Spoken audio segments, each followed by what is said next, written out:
마음먹은 대로 세상을 살아가기가 쉽지가 않죠. 한계를 지녔기 때문입니다. 신체적인 한계, 정신적인 한계, 감정적인 한계. 생각을 하면 될 것 같은데 막상 해보면 잘 안 돼요. 고쳐야 되겠다. 말투를 고치고 행동을 고쳐야 되겠다 라고 마음먹지만 잘 안 됩니다. 그래서 더 힘들죠. 나 자신이 나를 더 힘들게 함을 느낄 때 참 절망스럽죠. 왜냐하면 다른 사람들이야 다른 상황이야 라고 상관없어서 그들이 노력하지 않으면 안 바뀌니까 그런가 보다 라고 하겠지만 그래도 나는 바뀌겠지 라는 생각을 했는데 결국은 내 스스로도 아무것도 바뀌지 않는다는 것을 깨닫는 순간 참 힘 빠지죠. 세상에 되는 게 하나도 없구나 라는 말에는 다른 사람뿐만 아니라 내 자신조차도 내 마음대로 안 된다는 것. 그렇다면 과연 왜 그런 걸까요? 세상은 마음먹기에 따라서 달라진다라고 하지만 정말 그럴까요? 내 안에 상처가, 내 안에 아픔이 계속 일어날 때가 있죠. 분명히 머리는 알고 있는데 마음은 그렇지 않을 때가 있습니다. 그래서 번번이 기회를 놓치기도 하죠. 도대체 왜 그런 걸까요? 내 탓이오라고 기사 때마다 내 자신을 탓하지만 내 자신이 변하지 않아요. 제가 보자신부였을 때 몸이 이상한 거예요. 자꾸만 으실으실 춥습니다.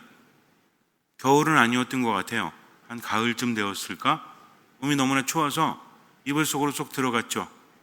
전기장판을 켜놓고 쏙 들어가가지고 바들바들 떨고 있는데 최고의 온도를 놔도 계속 몸이 떨리는 거예요. 오한이 든다라고 하죠. 너무나 추워서 이러면 안 되겠다라는 생각이 들어서 한 11시 반쯤인가 밤이 되었을 때 주인 신부님께 달려갔습니다.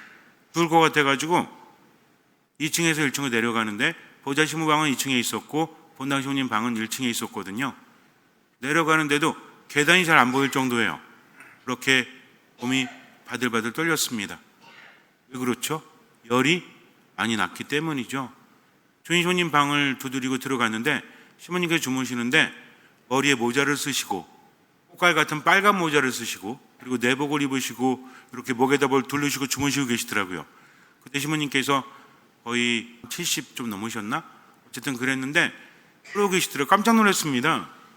갑자기 당황스럽죠, 그죠? 신부님도 당황하신 거예요. 왜 그러냐고. 모습이 좀 상상이 되십니까? 산타 할아버지인 줄 알았어요. 뭔지 아세요, 이거? 뭐예요, 이게? 머리 따뜻하게 하시는 건가? 목에 이렇게 목도리 같은 거 두르시고 되게 귀여우셨어요.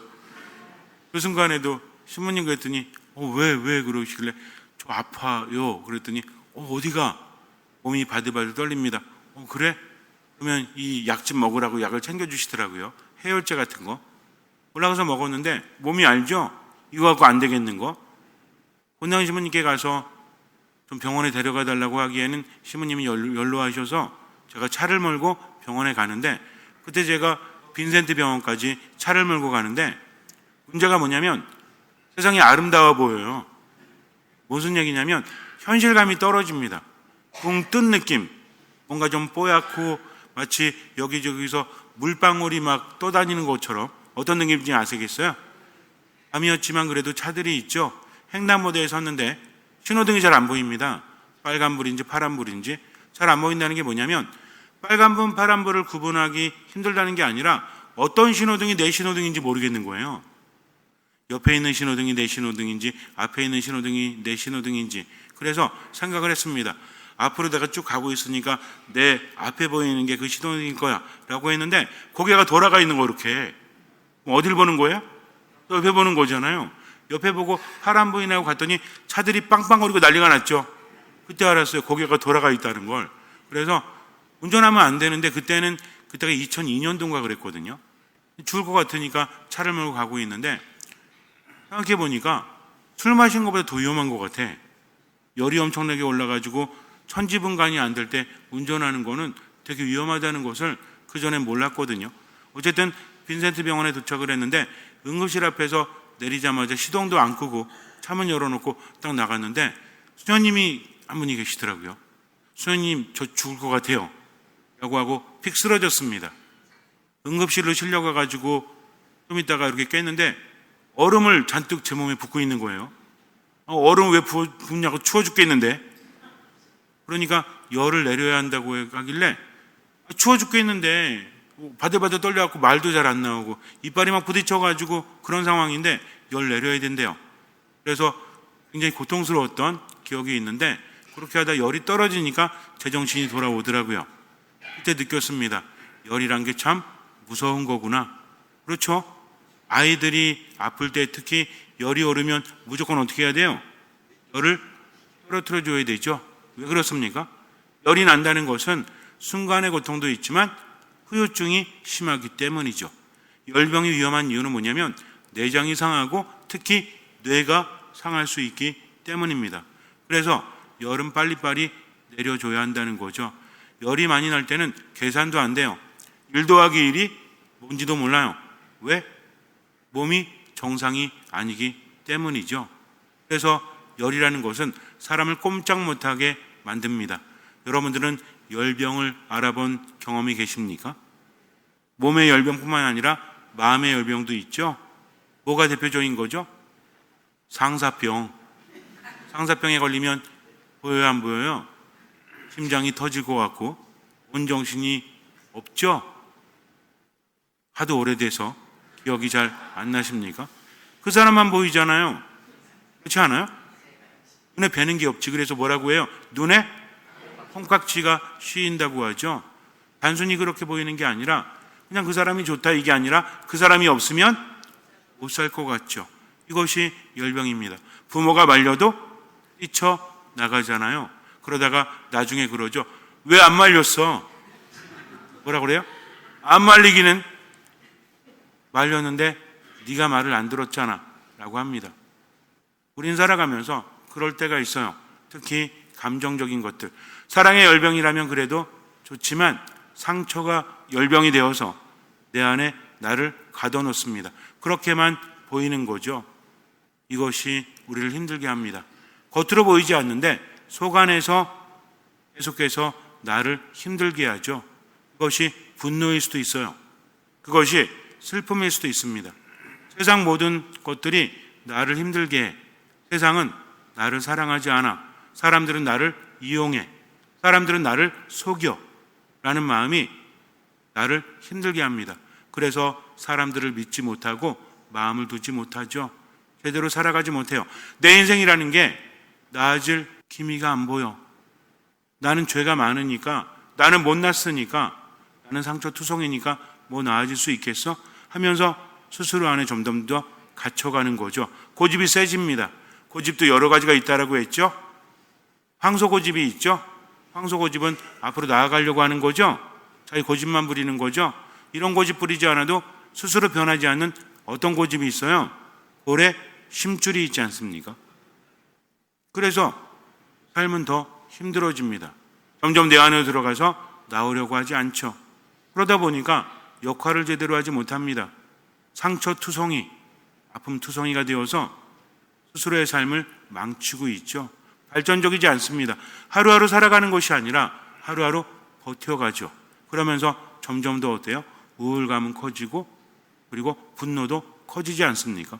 그러다 한번 폭발하면 어때요? 참 이상하죠. 아니 왜 저래? 라고 할 정도로 엄청난 분노가 표출되기도 하죠. 그러면서 모든 것을 망쳐놓습니다. 관계를 망쳐놓고 내 삶을 망쳐놓고 그러고 감당하지 못하잖아요. 말해놓고 나서 나중에 스스로 괴로워서 왜 이러지 하면서 또 누구 탓을 해요? 내 탓을 하는 거죠. 내 탓을 하면 어떻게 해야 돼요? 우리가 미사 때 제 탓이요 하죠? 무슨 얘기예요? 내가 죄를 지었지만 나에게 부족함이 있지만 하는 당신 믿고 용서받고 새롭게 살겠습니다. 이렇게 되어야 되는 거예요. 근데 그런 상황에서 내 탓이요는 뭡니까? 그냥 내 탓인 거야. 그러면서 아무것도 나아지지 않죠. 점점 더 힘들어집니다. 말수는 적어지고요. 얼굴은 굳어가고 그러니 행복합니까? 행복하지 않은 거죠. 왜 이렇게 살 수밖에 없을까? 자괴감이 들지만 아무것도 나아지지 않습니다. 도대체 어떻게 해야 될까요? 시몬 베드로의 장모가 열병에 걸려서 누워 있습니다. 이것이 어떤 병이냐? 사람들마다 의견을 내놓죠. 말라리아에 걸려서 그런 거다. 또는 장티푸스다. 어떤 병이다. 라고 하는데 어떤 분들은 이게 화병이래요. 어떤 화병? 베드로가 사위잖아요. 근데 예수라는 분을 따라다니면서 돈도 안 벌어. 그나마 고기 잡아서 근근히 먹고 살았는데 예수라는 분을 따라다니면서 고기도 안 잡아요. 그러니 장모 볼 때는 어때요? 속이 터져 죽겠는 거죠. 여러분들은 이해되십니까? 딸 가진 죄인이라고 하죠? 이게 무슨 의미죠? 딸을 가지면 왜 죄인이지? 죄인이 별로 없으시구나. 아들을 가지면 죄인이 아니고 딸 가지면 죄인입니까? 이것은 어떻게 보면 좀 푸념 섞인 그런 표현일 수도 있다는 거죠. 내가 딸을 가졌으니까 잘해달라고. 그래서 사위는 100년 손님이라고 하잖아요. 그만큼 어려운 거죠. 요즘에는요? 100년 종인가? 요즘 분위기가 좀 바뀌고 있는 것 같은데 어쨌든 어렵지 않습니까? 그래서 옛날에 드라마나 영화를 보면 요즘엔 안 그렇대. 딸이 힘들면 부모님 뭐라고 하는지 알아요? 엄마가 빨리 찢어줘. 후회하지 말고. 내가 살아보니까 빨리 찢어지는 게 나아. 야, 괜한 희망 걸지도 마. 안 변한다. 딸이 듣다 보니까 누구 얘기하는 것 같아? 내 얘기가 아니라 엄마 얘기하는 것 같아. 이 느낌 아시겠습니까? 처음에는 내가 힘들어하니까 엄마가 빨리 찢어져라, 헤어져라. 그래도 엄마가 있지 않니? 라고 하는 것 같은데 얘기 들어보니까 사람 절대 안 변해. 시간이 흘러도 나이 먹는다고 변하는지 아니? 너 그러다가 진짜 후회한다. 라는 얘기를 듣고 나서 보니까 누구 얘기야? 엄마 얘기야. 그럼 누구 욕하고 있는 거야? 아빠 욕하고 있는 거지. 이 느낌 아실란가 모르겠어요. 어쨌든 근데 옛날에는 죽어도 그 집 귀신이 되어야 한다라고 말하지 않았습니까? 어떻게 할 수가 없는 거죠. 그저 미워 죽겠는 거지. 딸이 고생하는 걸 보니까 이랬다라고 하는데 성경에 근거는 없습니다. 그냥 열이 많아가지고 꼼짝하지 못하는 건데 묵상하는 거죠. 성경의 이야기는 나의 이야기이기 때문에 신체적으로 열병을 앓기도 하지만 마음의 열병을 앓기도 하죠. 여러분들은 요즘에 열병을 앓고 계십니까? 화딱지 나서 죽겠는 화병을 앓고 계십니까? 아니면 스스로 안에 갇혀서 우울하게 세상으로 나아가지 못하고 있습니까? 꼼짝하지 못한다는 거죠. 무슨 얘기예요? 발전하지 않는다는 겁니다. 내 역할을 하지 못한다는 거죠. 누워만 있습니다. 무슨 의미예요? 그냥 사람의 모양은 하고 있대 아무것도 하지 못하는 거죠. 뭔가 하려고 하면 두려우니까. 요즘에는 공황장애라는 말을 자주 쓰죠. 공황장애가 뭐예요? 사람들 많은 곳에 가지 못하고 사람들 많은 곳에 갔다가는 갑자기 발작을 일으킬 수도 있죠. 공황발작이라고 하지 않습니까? 자꾸 두려운 거죠. 때로는 어두운 곳에도 가지 못합니다. 우리의 마음도 점점 그렇게 될지도 몰라요. 그러니까 마음이 힘들어질까 봐 사람들 앞에 나서지는 못하고 그냥 자기 안으로 깊이 들어가는 거죠. 그러다 보니까 아무런 역할도 하지 못합니다. 예수님께서 그 집에 오십니다. 그리고 시몬의 장모에게 가서 손을 잡아서 일으켜 주시죠. 어떤 일이 벌어지죠? 장모가 일어나서 그들의 시중을 들었다. 그런데 한번 생각해 보세요. 열병으로 고생했는데 일어나자마자 갑자기 시중을 든다고요? 말이 됩니까? 인간적으로 말이 안 되죠. 열이 좀 내렸다고 하더라도 몸이 약해졌기 때문에 어떻게 해야 돼요? 좀 쉬면서 회복을 해야 되죠. 그런데 예수님께서 손을 잡아서 일으켜 주셨을 때 병이 나은 것뿐만 아니라 회복되어졌다는 겁니다. 예수님은 어떤 분이시죠? 채워주시는 분이라는 거죠. 결핍되어진 것을 채워주시는 분이 바로 예수님이십니다. 예수님은 충만을 우리에게 주신다는 거죠. 내 안에 상처가 있고 아픔이 있다면 그것을 정화시켜 주십니다. 그리고 치유해 주십니다. 그리고 채워주신다는 거죠. 얼마만큼? 만땅으로. 여러분들 기름 넣으러 가서 뭐라고 그러세요?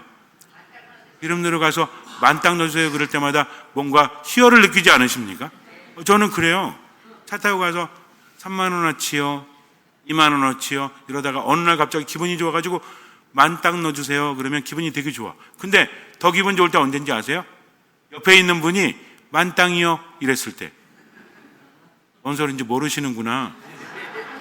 내 돈 나가는 게 아니라 옆에 있는 분 돈 나갈 때 그때 기분이 얼마나 좋은지 몰라. 이 느낌 아십니까? 아, 인생 그렇게 사셨구나. 만땅 기름 넣어줄 사람도 없을 만큼 각박하게 사셨습니까? 어쨌든 그렇지 않습니까? 내 몸과 마음이 채워진다는 것은 얼마나 행복한 일인지 몰라요. 두렵지 않습니다. 불안하지 않습니다. 그러니까 당당하게 살아갈 수 있다는 거죠. 하느님께서는 내 고통을 없애주시거나 내 앞에 장애물을 그냥 없애주시지 않으십니다. 그러나 그것을 이겨낼 수 있도록 우리를 정화시켜 주시고 채워주신다는 거죠. 모든 것을 맡겨야 합니다. 그분은 그런 분이에요. 그분이 와서 손을 잡아 일으켜 주시면 그냥 그렇게 된다는 거죠. 과정이 복잡하지도 않습니다. 예수님께서 기적을 행하실 때 복잡하게 하세요? 엄청나게 많은 예식을 거행하고 그렇게 하십니까? 심지어는 마귀들을 쫓아낼 때도 어떻게 하시죠? 한 말씀으로 쫓아내십니다. 내가 너에게 말한다. 그 사람에게서 썩 나가라 라고 하십니다. 그 어떤 주문도 필요 없다는 거죠. 그분의 말씀은 힘이 있다는 거죠. 어떤 힘입니까? 예수님의 기적을 보면 치유의 기적이 있죠. 또 구마의 기적이 있죠. 구마는 무엇입니까? 사탄을 몰아내는 거죠. 이것을 묵상해 본다면 사탄은 어떤 존재죠? 인간을 올가맨다라고 하죠. 인간을 파괴적으로 몰아갑니다. 마귀 들린 사람은 정상적으로 살아갈 수 없죠. 자기 몸을 해치고 다른 사람을 해칩니다. 그러니까 어떻게 해요? 꽁꽁 묶어놓잖아요. 묶어놔도 쇠사슬로 묶어놔도 그것을 풀어헤치고 도망가지 않습니까? 그래서 마귀 들림이라는 것은 인간의 삶을 파괴적으로 몰아가는 것, 그것을 말하죠. 근데 예수님께서는 마귀를 쫓아내십니다. 무슨 얘기예요? 그 사람을 회복시킨다는 거죠. 이것이 구원입니다. 두 번째, 열병을 앓고 있을 때 아무것도 하지 못하죠. 파괴적이진 않지만 자신의 역할을 하지 못합니다. 사랑하지 못하고 행복하지 못합니다. 다른 사람에게 주지 못할 뿐만 아니라 스스로도 충만되지 않게 고통스럽게 살아가는 거죠. 내적인 고통이 얼마나 큽니까? 아무도 어떻게 하지 못하죠. 우리도 살아가면서 그럴 때 있잖아요. 분명히 이 상처가 나에게 해가 된다는 것을 알면서도 끌어안고 살아갈 수밖에 없죠. 세상은 마음먹기 나름이라지만 이미 마음이 무너졌는데 어떻게 살아갑니까? 그런데 그때 누가 와서 예수님께서 오셔서 어떻게 해주세요? 만땅 채워주십니다. 무엇을? 내 차를 주유해 주세요. 내 몸을 채워주시는 거죠. 내 마음을 채워주시는 거죠. 내 영혼을 채워주시는 거죠. 그때 우리는 어떻게 됩니까? 일어나자마자 즉시 시중을 들었다. 자기 역할을 한다는 거죠. 다른 사람을 위해서 뭔가를 할 수 있다는 겁니다. 얼마나 행복해요? 진짜 행복한 사람이 어떤 사람인지 알아요? 다른 사람을 위해서 뭔가를 줄 수 있는 사람. 자신이 충만하기 때문에 그렇게 해줄 수 있다는 거죠. 근데 이런 모든 것들은 누구를 통해서 이루어졌죠? 예수 그리스도를 통해서 이루어졌습니다. 예수님은 어떤 분이시죠? 나를 구원하시는 분, 나를 회복시키시는 분, 나를 정화하시는 분, 나에게 힘을 주시는 분.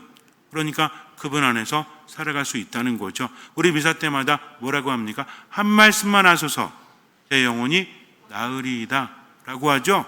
영혼만 낫는 거예요? 마음이 낫는 겁니다. 정신이 낫는 겁니다. 하느님 안에 머물 때 중심이 잡히거든요.